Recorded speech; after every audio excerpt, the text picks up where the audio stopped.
All right, everyone. I think it's 3:45 and time to get started here. Good afternoon. My name's Bill Weber. I'm president of the Data Island Club. This year's annual meeting is being held virtually due to COVID-19 restrictions, and we hope those who wanted to attend were able to log in successfully. We have enabled the video and audio only for those who have speaking parts. After the meeting has been adjourned, we'll answer questions submitted using that chat feature in Zoom. To use the chat feature, click in the bottom control bar of the screen. The chat window will open to the right. Type in your message into that chat box and hit enter, and we'll see the question here and do our best to answer those questions. I would ask you all to make sure you keep your screen, your Zoom connection on mute so that there isn't any interference with us here trying to present it from the ballroom.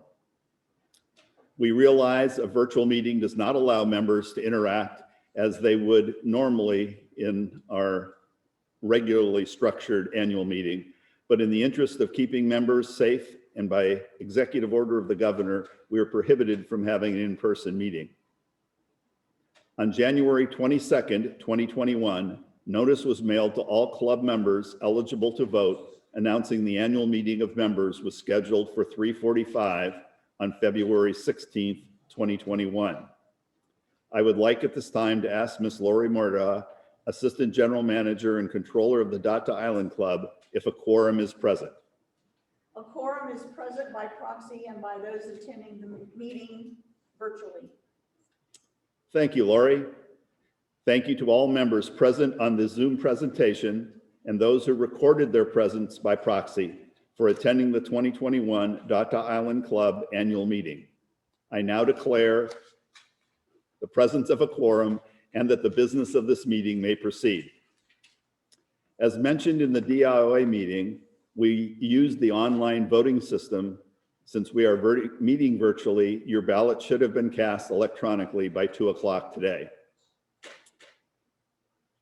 Again, if we were meeting in person, I'd have all of our board members stand up, be able to turn around and wave and get a round of applause, but I would like to remind you who served on the board of directors this year. The vice president was Terry Giffen. He co-chaired Golf and Greens. Dale Goodrich was treasurer, and he co-chaired the Joint Finance Committee.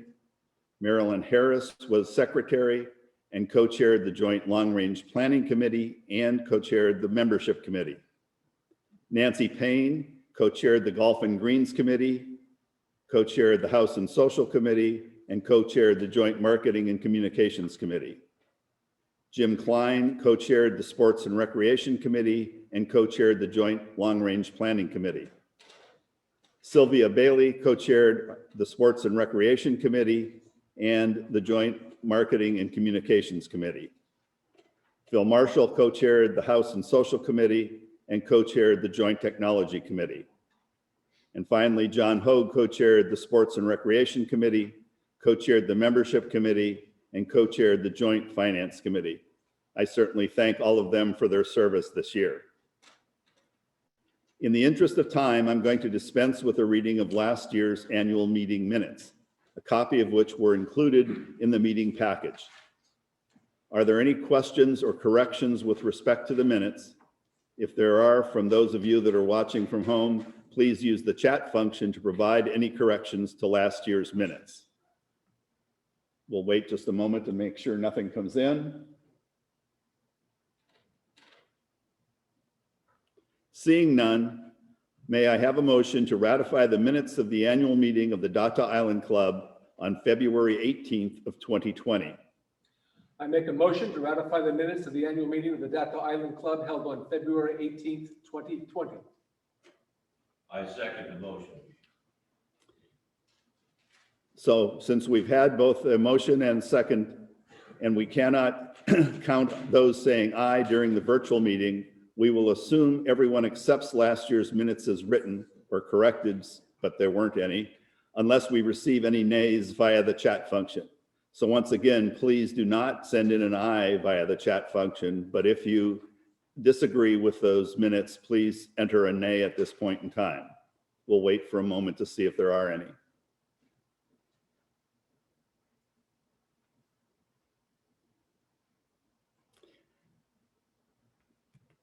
Since we don't see any nays at this point in time, I declare the minutes approved. I would like to recognize Susie Farger at this time as chair of this year's Joint Nominating Committee.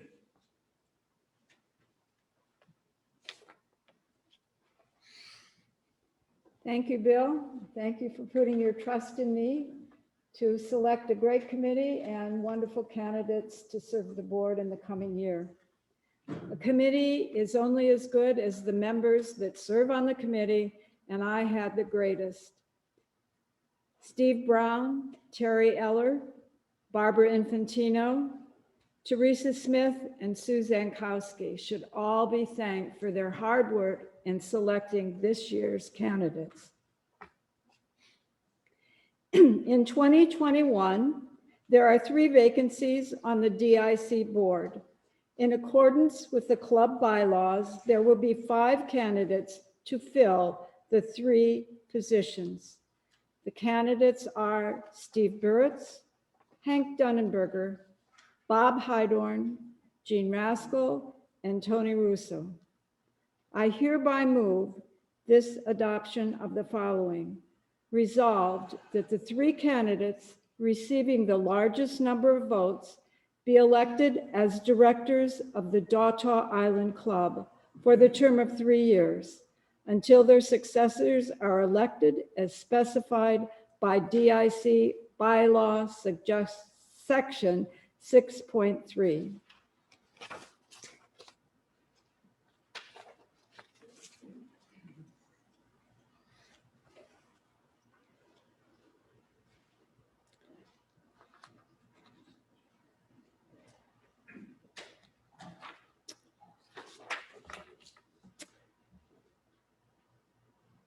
As it is a requirement of the DIC bylaws, the resolution requires no vote. Thank you, Susie. Please let me join to express the sincere thanks of our board, as well as the club membership, for your personal efforts and those of your entire committee for their dedicated work this year. Also, I thank all of the candidates for being willing to serve your membership. We thank you for agreeing to do that. The motion will remain on the floor, awaiting the vote of the membership. As a part of the long-term capital studies, the Daughtah Island Club facilities are earmarked for replacement, renovation, as particular components of any facility reach the end of their useful lifespan. The golf tee renovation project was in the 2015 reserve study to be renovated in 2015 on Cotton Dyke and 2018 on Morgan River. The 2 projects were previously pushed to future years. It is more cost-effective to complete the tee renovations on both courses at the same time. By doing so, the cost exceeds the board's threshold for spending, and we are requesting approval from the membership to spend $420,000 to renovate the tees on both courses. May I have a motion to adopt the resolution approving the renovation of the golf tees? Resolved that the golf tee renovation project as described in Exhibit A of the proxy material at a cost of $420,000 be approved. The cost of the golf tee renovation project will be funded by reserves. I second the motion. The motion has been read and seconded and will remain on the floor, awaiting the vote of membership. At this point in time, as we wait for votes to come in, Ted Bartlett and I would like to do a brief presentation on the club's results. So can we bring that presentation up?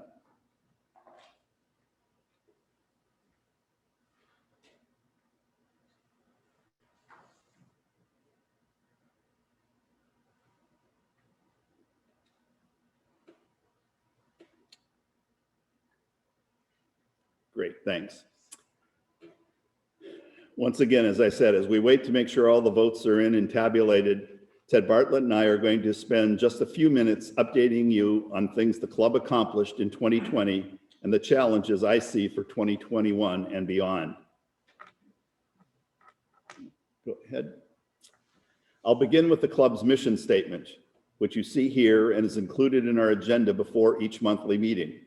We, as a board, want to make sure we stay focused on what all members want from the club to be. Important is meeting the social, dining, and recreational wants and needs of our members by being certain that we have quality facilities, services, and are providing those in a financial responsible way. Additionally, we need to work in a way that considers our long-term members, our newer members, and making sure our club is attractive to prospective members for the future. Building on our mission is our vision. We see ourselves as a financially secure, successful private club. We want to be a diverse group of active members who live in a welcoming environment. I'm sure you'll make up your own mind, but I believe our board and DATA's management delivered on the spirit of our mission and our vision in 2020. We'd like now to share some of what was accomplished in 2020. In spite of the unique challenges the year presented, I'll turn it over to our General Manager, Ted Bartlett, for a couple of minutes. He'll begin by telling you how 2020 turned out.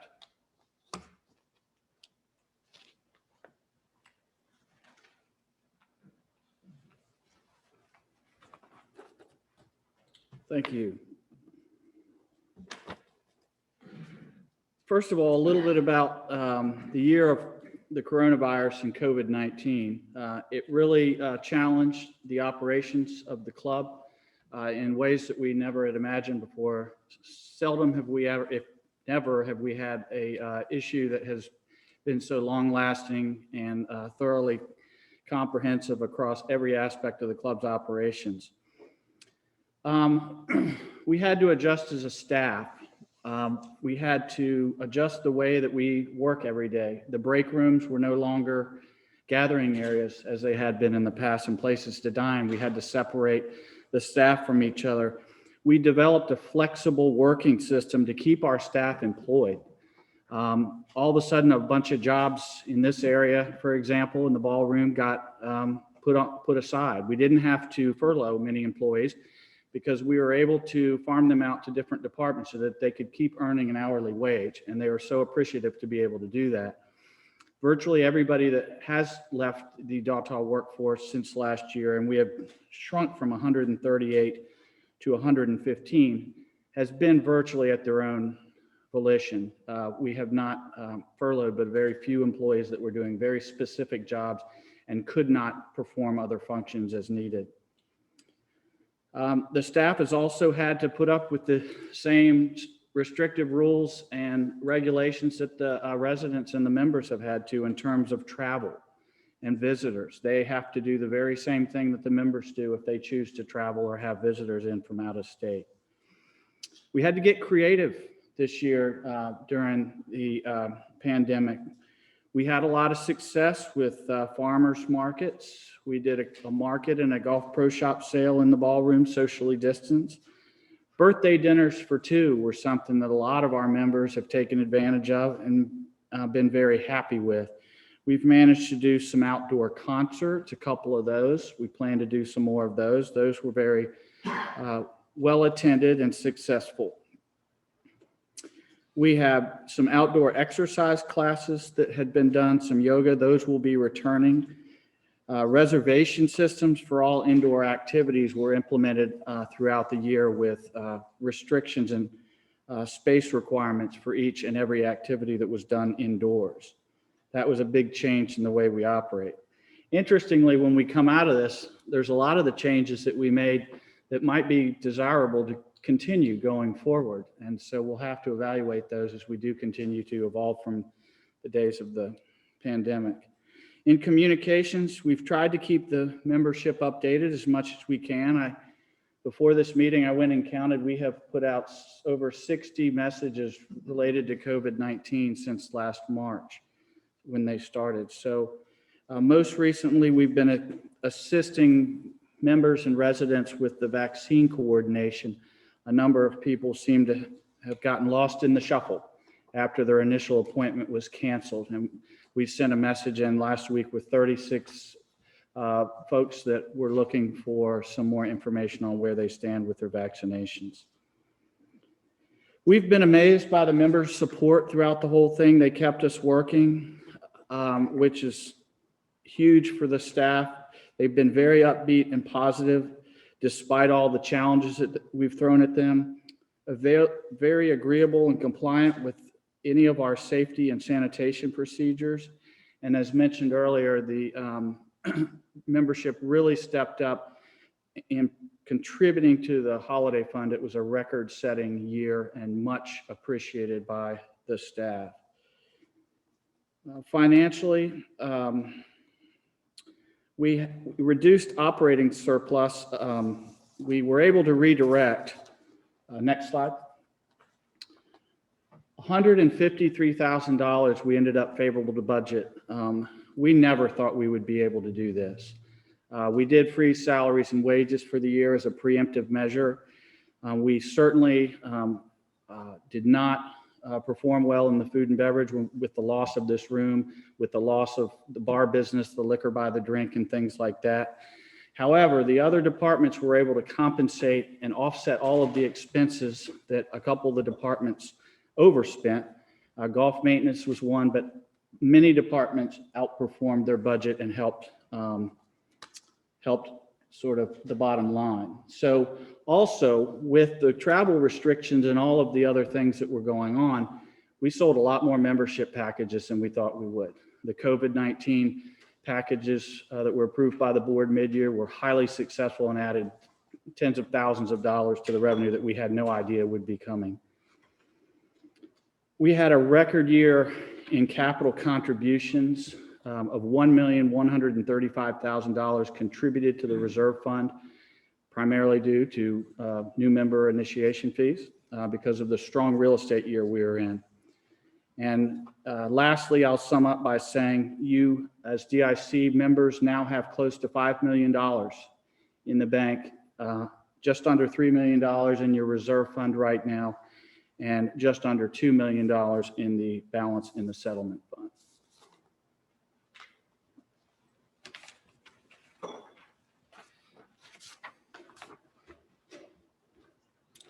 Ted, thank you.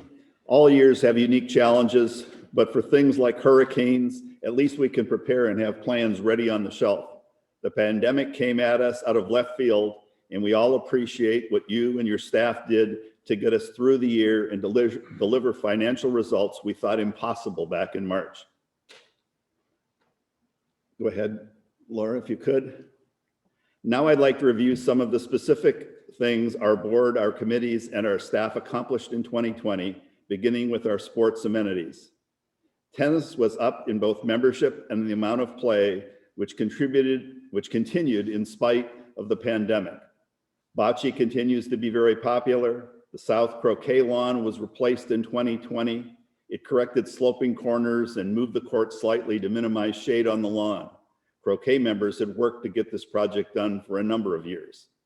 Membership approved pickleball construction at this time last year, and in spite of weather and permitting issues, we are now playing on 4 new courts, and the gazebo and landscaping work is nearing completion. The community center continues to offer physical therapy for our aging bodies and is managed effectively with reservation protocols most of the year. Go ahead, next slide for golf. This slide shows some of what is accomplished in 2020, but the key is that golf play was up about 20% in 2020 and kept many of us from going crazy during quarantine and isolation times. We've identified a new director of golf. Congratulations to Chris Fern. And Brian Hollingsworth and his staff have continued to keep the courses in good shape in spite of all the extra play.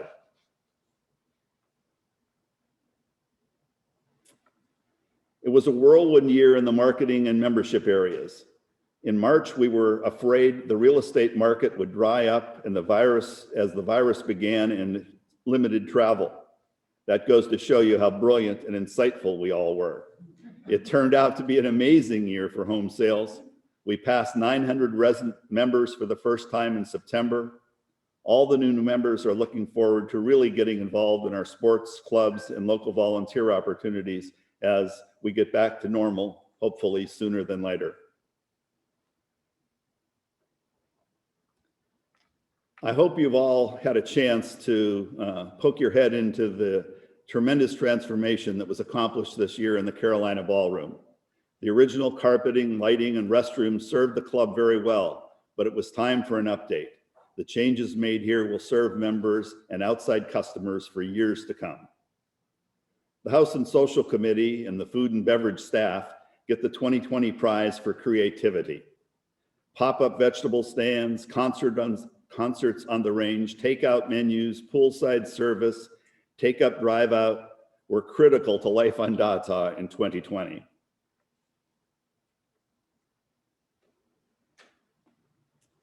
Most of the accomplishments I've shared so far have had 2020 impact. Now I'd like to mention some critical work done this past year, but that will have important impact in the years to come. Recall last year we shared the strategic planning that followed from the in-depth member survey that was done in the fall of 2019. That focused our direction for the next several years. We are set to update our reserve study in 2021, and this year's long-range planning and technology committees laid the groundwork for future efforts to deal with golf course irrigation, community center expansion, and the needed computer system upgrades for our club and owners association. That completes our comments on this past year's accomplishments. I'm proud of what was done and hope you agree that in a pandemic year, or in any year, it was a job well done. As my time on the board ends, literally in just a few minutes, I want to share some of the things our club needs to consider in 2021. I invite you to work with staff, the new board, and to take on these issues in the coming year.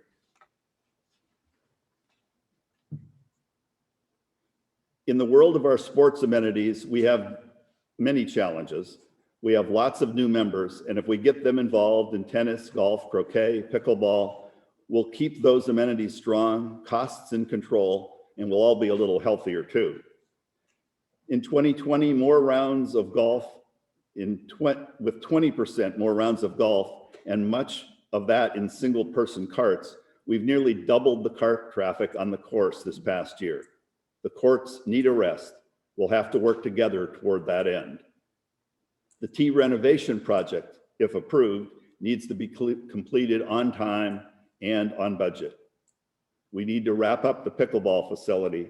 And finally, we need to continue to evaluate the community center needs our growing membership will need and how we can meet that end.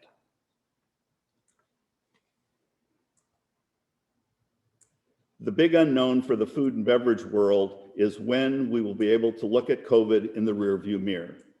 Our 2021 budget is built on approaching normal in the second half of the year. Getting us all back in the pub and functions in the ballroom is what we all want to accomplish. With a much longer term look, we will need to evaluate the food service needs of the club as our community approaches build out.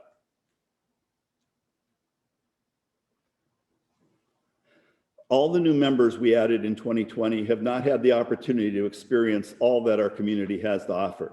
The membership committee will work on this, but I invite all of you to make sure your new neighbors are as busy as they want to be.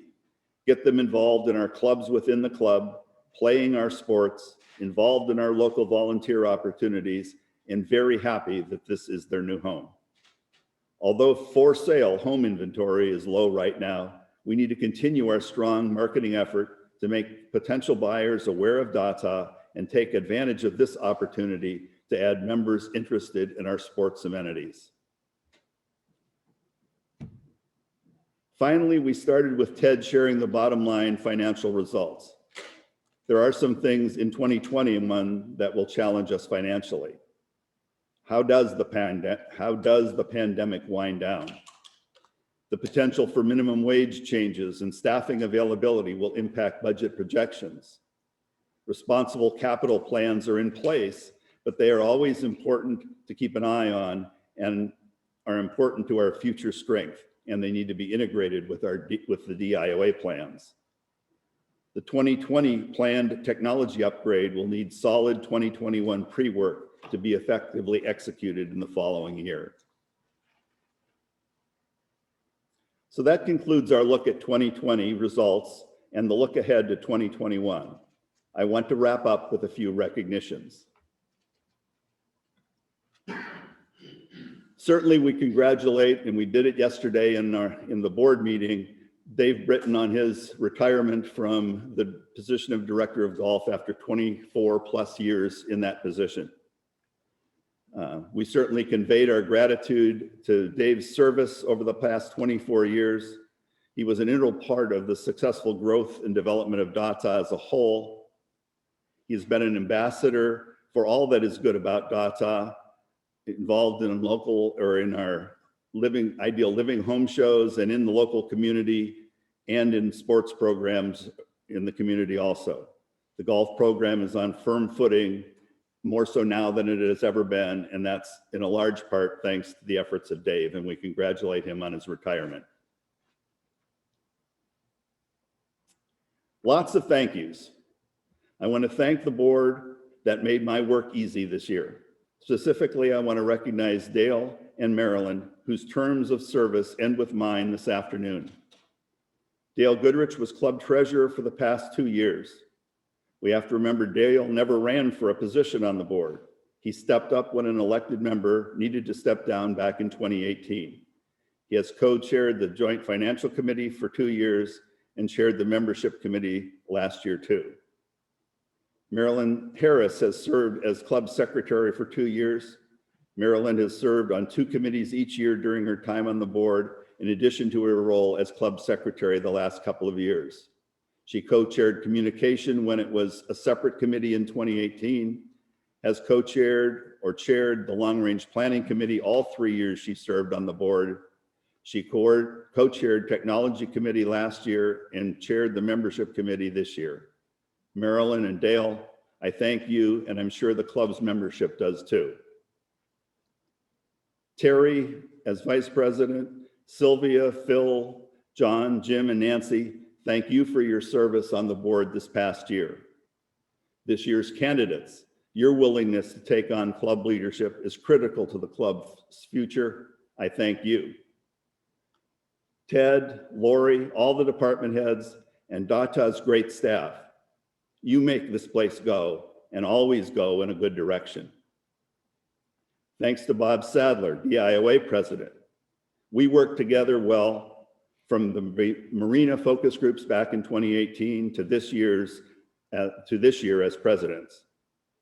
Thanks to Bobby, my wife, for the support this year and throughout my term on the board. Finally, members, thanks to you for making our community special. Members, I challenge you to stay safe, stay active, and be involved. Now I think we're ready for the voting results.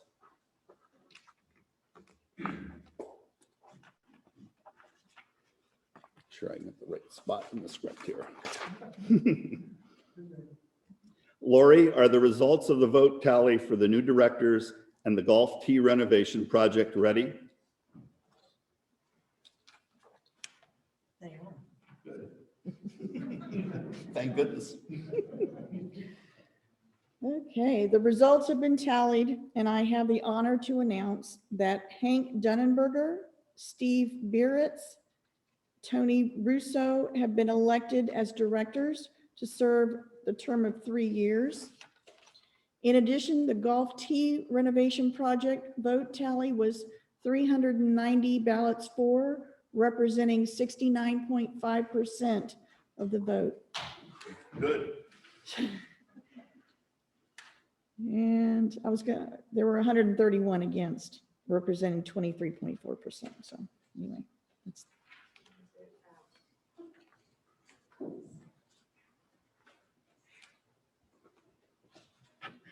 The results have been tallied, and I have the honor to announce that Hank Dunnenberger, Steve Bieritz, and Tony Russo have been elected as directors, each to serve a term of 3 years. So I guess Lori said that. I need to move on.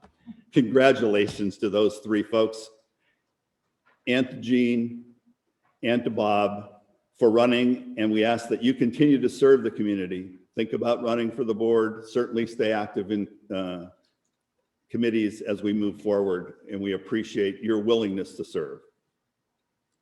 Unless there is other business to come before the meeting, the annual meeting of the Data Island Club can now be adjourned.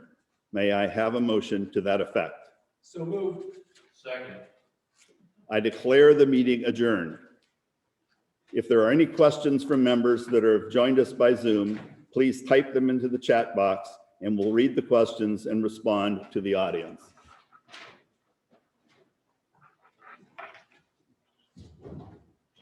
I don't see anything, so that concludes this afternoon's meeting. Thank you very much. Thank members for your involvement on Zoom, and have a good, safe afternoon and evening. Thank you. Well done, Bill.